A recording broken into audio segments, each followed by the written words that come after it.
What is up, guys? It's your boy Death Will Make Me Cactus, and today I've got to admit something, guys. Marathon has got me hooked. Between the server slam and the full game, I've put in well over 50 hours. And so in this video, I wanted to go over the 5 most important things that I've learned over these 50 hours that I wish I knew on hour 0. One of the biggest complaints about Marathon is that it's not very new player friendly, and even the people who love Marathon often said that they enjoyed the game more as they spent more time learning the systems and so on. So hopefully this video can get you a running start so you can go into Marathon knowing all of the things that, again, an experienced player wishes he knew at hour 0. And so let's get started. All right, now, starting off here with tip number 1, and I would say this is maybe in the order of most importance because this is something that is going to impact every single game you play, and that is the heat system. Specifically, the heat system is a lot more complex than I initially thought.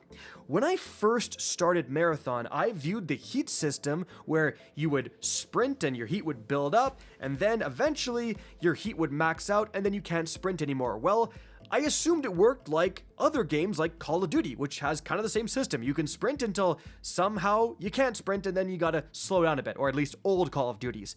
But there are so many things that will actually impact the amount of heat you generate and how fast that heat dissipates. First and foremost, your heat is impacted by the environment. And so if you load into a map and it's raining, you will actually generate less heat when you run, and your heat will dissipate quicker. That's right.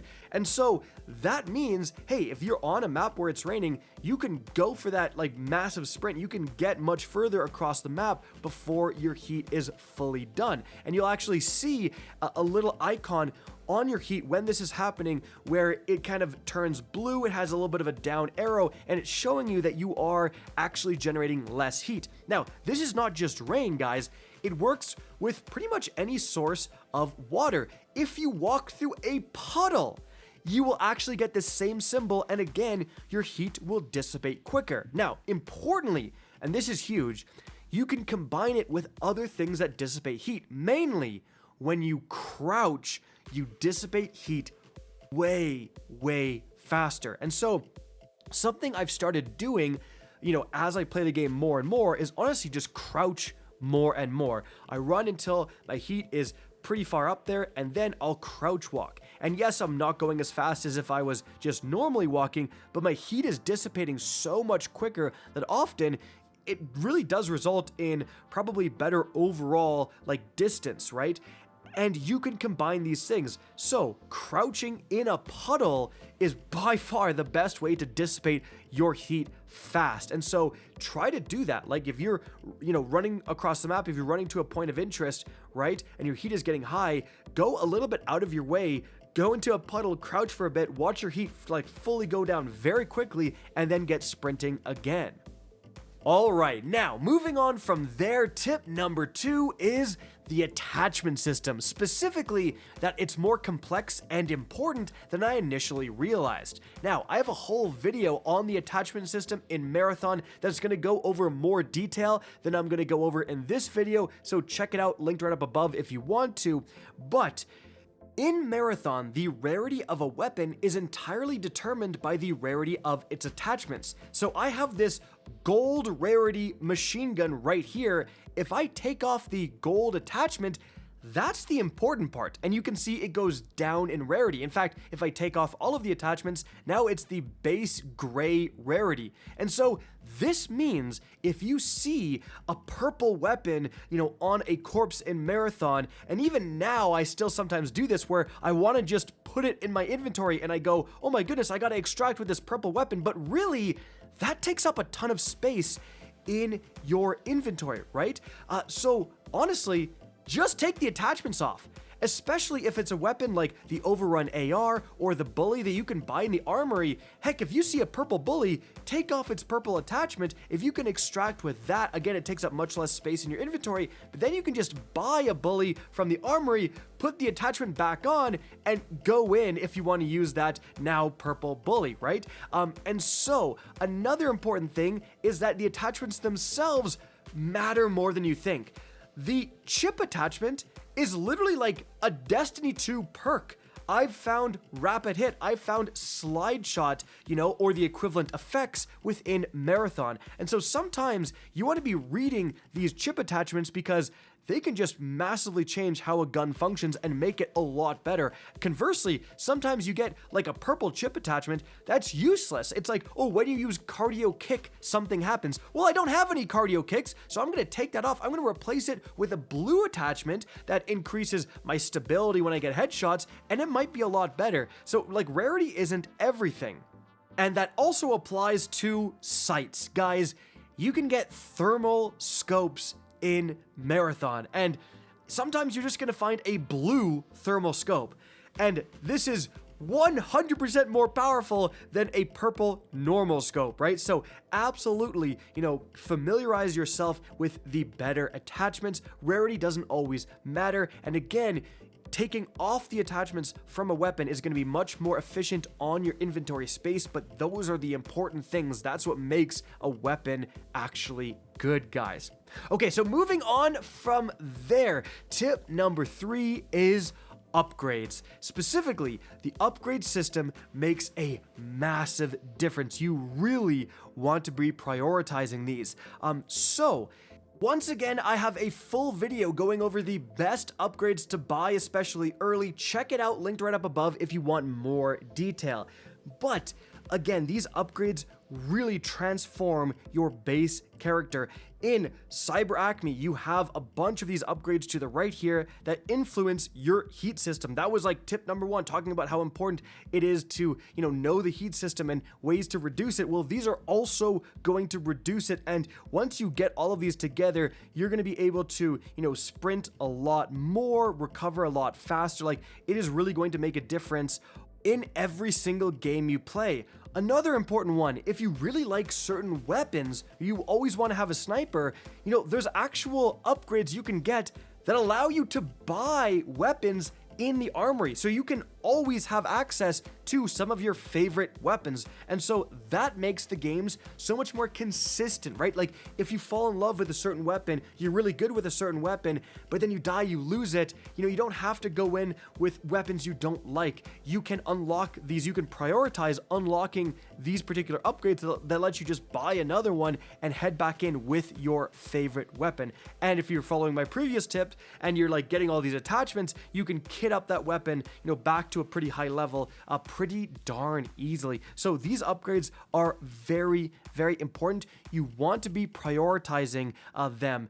And one of the ways you're going to have to prioritize them is doing the contracts for the factions that have the upgrades you want. And so that means even once you're done the priority contracts for example, Cyber Acme, it is worth still sticking to Cyber Acme and doing the standard contracts, as many as you can, re-rolling the bad ones, always going with the ones that you can do pretty easily to try to just get as much rank as fast as possible, right? Even if you die, if you complete the contract, you still get the rep and the rank for that particular faction, unless the contract specifically requires you to exfil. So again, like, prioritizing the contracts for the factions you want the upgrades in is like a really big part of the game. You don't want to be, throwing on random contracts and not paying attention to that stuff.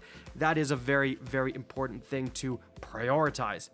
Now, another mini tip for upgrades I'm going to throw into this section is that when you get more upgrades for a particular faction, you're going to unlock the capstone perks, as you can see right here, but you actually need to unlock them. So don't think just because you've reached the requirements that you have it. You actually have to physically go and unlock them, and these capstones can be very, very important. So sometimes it is worth getting an upgrade you don't really want just to reach the next capstone. As you guys can see, again, they have some pretty important effects. Now, this is going to lead into tip number 4. This is going to be something I have really been doing a lot more recently. Like, as my hours in this game get bigger, this is something I prioritize more and more. Guys, materials are so important. Like I said, upgrades are such a focus. They're so huge in improving your character. I, at this point, almost don't even grab guns. Like, I just rip the attachments off, the high value attachments off them if I really want to. I am not at all grabbing anything that says that it's going to auto sell for money. I don't care. I am filling my inventory with materials, even the base level materials, gunmetal and biomass, right? It's a 1x1 slot, and you use them for some of the beginning upgrades, but even some of the later upgrades still require them, and they require a lot. So you absolutely want to be anything that's classified as a material that says you're going to use it in upgrades. Take that stuff. Like, if I extract with an inventory full of gunmetal, right, like base rarity, like materials, I'm happy, because generally I can convert those into those upgrades. Like, that's almost more useful than a purple gun in a lot of instances, because, you know, the purple gun you can lose, the upgrades you can't. That's the stuff that is going to, again, permanently improve your character and let you have an easier time as you progress within Marathon. Every single game is going to have an impact on that. So again, like, I 100% am dropping a lot of stuff in my inventory to try to fit as many materials in as I can these days. And that's something you want to be going for early. I know this was not me when I initially started. Dude, if I saw a blue weapon, I was taking it, right? If I'm seeing like higher rarity weapons, like higher rarity stuff that sometimes isn't the most useful, dude, higher rarity implants and upgrades that don't even apply to your character, sometimes you want to get it out. Oh, if I switch to a thief, then this, you know, blue rarity thief mod is going to be really good. Is it? Like, honestly, it might be more worthwhile grabbing those upgrade materials, because those really become a premium as you sink your teeth further into the game and you want to grab more of these upgrades, guys. All right, now last but certainly not least, tip number 5 is take the NPCs seriously. Honestly, this is something I should follow my own advice with more, because every single hour I spend in this game, I realize that the bots will kill you. They will destroy you. You have to take them seriously. The NPCs in Marathon are brutal. Man, even like blue shielded guys, the grenadier guys, they can launch a bunch of grenades at you and just take you out from full health to dead in a matter of seconds. So one of the biggest mistakes I was making when I initially started playing Marathon is that, you see some bots, I'm just gonna ignore them, I'm just gonna run through them. How much damage are they gonna do if I just run through them? Turns out, a lot, right? So you really do need to take the bots, the UESC bots, much more seriously than a lot of other games NPCs, right? Coming from Destiny 2, man, you can like out-heal your way through hordes of NPCs. You cannot in Marathon. So you need to go out of your way to kill them. You need to go out of your way to sneak by them. I am talking literally crouch walk by the NPCs if you're not willing to fight them. And if you are fighting them, like, don't think it's a waste of ammo to use some of your better guns. If you have a shotgun with MIPS rounds and you're thinking, oh, I'm going to save this only for, you know, real people, dude, you might get absolutely clapped by a commander before you can ever use, you know, your shotgun rounds on players. So again, take the bots, take the AI very seriously. They do a ton of damage. They are absolutely lethal, especially the higher rarity ones, the purple shield commanders. If you are going after one of the gold shielded bosses, like, make sure your entire team is like ready to go. You're going to need a lot of ammo to take these guys down as well. So really be careful about also triggering events that, you know, do the alarms that cause bots to spawn. Make sure you have enough ammo to take those guys down. It can be really risky doing it with just a sponsored kit. So yeah, that is absolutely something I would recommend, is take those guys seriously. Guys, that's going to be it for the video. Hope you enjoyed and found this informative. If you did, please remember to help me out by simply rating and especially sharing this video. If you guys want to see more marathon content similar to this, don't be afraid to slap that subscribe button. If you want to get in touch with me and keep up to date with the latest channel activity, the best way is to follow me on Twitter at RickCacus, that is linked in the description down below. Again, I hope you enjoyed the video, and as always, have a good day.